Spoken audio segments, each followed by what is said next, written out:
পৃথিবীতে এমন মানুষ আছে অল্প আয় করেও শান্তিতে থাকে, আর এমন মানুষও আছে কোটি টাকা থাকা সত্ত্বেও ঘুমাতে পারে না।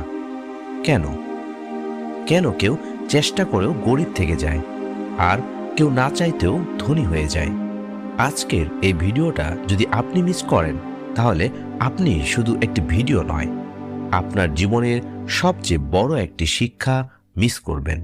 কারণ আজ আমরা কুরআন ও হাদিসের আলোকে জানব আল্লাহ কাকে ধনী বানান আর কাদের থেকে রিজিক লুকিয়ে রাখেন। এই ভিডিও হয়তো আপনার ভবিষ্যৎ বদলে দিতে পারে, আপনার রিজিকের দরজা খুলে দিতে পারে, আর আপনার জীবনের সবচেয়ে বড় ভুলগুলো চোখে আঙ্গুল দিয়ে দেখিয়ে দিতে পারে। তাই মনোযোগ দিয়ে শুনুন, কারণ আজকের এই কথা আপনার জীবনকে দুই ভাগে ভাগ করে দিতে পারে, আগে এবং পরে। রিজিক আসে মানুষের হাত থেকে না, আল্লাহর হাত থেকে।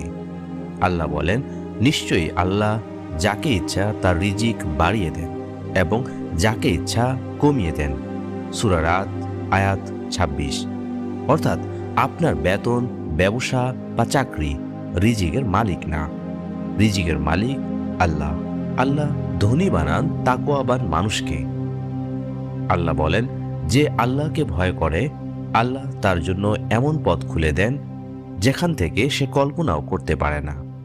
সূরা তালাক আয়াত ২-৩। তাকওয়া মানে গোপনে ও প্রকাশ্যে হারাম থেকে বাঁচা। অনেক মানুষ টাকা চায় কিন্তু হারাম ছাড়তে চায় না, আর তাই রিজিক তার কাছে আসে না।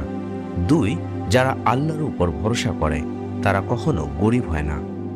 রাসূল সাল্লাল্লাহু আলাইহি সাল্লাম বলেন, তোমরা যদি আল্লাহর উপর পূর্ণ ভরসা করো তাহলে তিনি তোমাদের রিজিক দেবেন যেভাবে তিনি পাখিকে দেন। তিরমিজি। পাখির কোনো সঞ্চয় নেই, তবুও সে ক্ষুধায় মরে না, কারণ সে ভরসা করে। নাম্বার ৩, নামাজ রিজিকের সবচেয়ে বড় চাবি। রাসূল সাল্লাল্লাহু আলাইহি সাল্লাম বলেন, যে ব্যক্তি নামাজের হেফাজত করে আল্লাহ তার দুনিয়া ও আখিরাতের দায়িত্ব নেন। আপনি লক্ষ্য করেছেন, যারা নামাজ ছাড়ে তাদের জীবনে টাকা আসে কিন্তু শান্তি আসে না। নাম্বার ৪, যারা দান করে আল্লাহ তাদের সম্পদ বাড়ান। আল্লাহ বলেন, তোমরা যা কিছু ব্যয় করো আল্লাহ তার বদলা দেন। সূরা সাবা আয়াত ৩৯। রাসূল সাল্লাল্লাহু আলাইহি সাল্লাম বলেন, দান করলে সম্পদ কমে না। সহিহ মুসলিম। এটি মানুষের হিসাব না, এটি আল্লাহর হিসাব। ৫, গুনাহ মানুষকে গরিব বানিয়ে দেয়। রাসূল সাল্লাল্লাহু আলাইহি সাল্লাম বলেন, নিশ্চয়ই বান্দা তার গুনাহের কারণে রিজিক থেকে বঞ্চিত হয়। ইবনে মাজাহ। হারাম চোখ, হারাম সম্পর্ক, হারাম আয় এসব রিজিকের দরজা বন্ধ করে দেয়।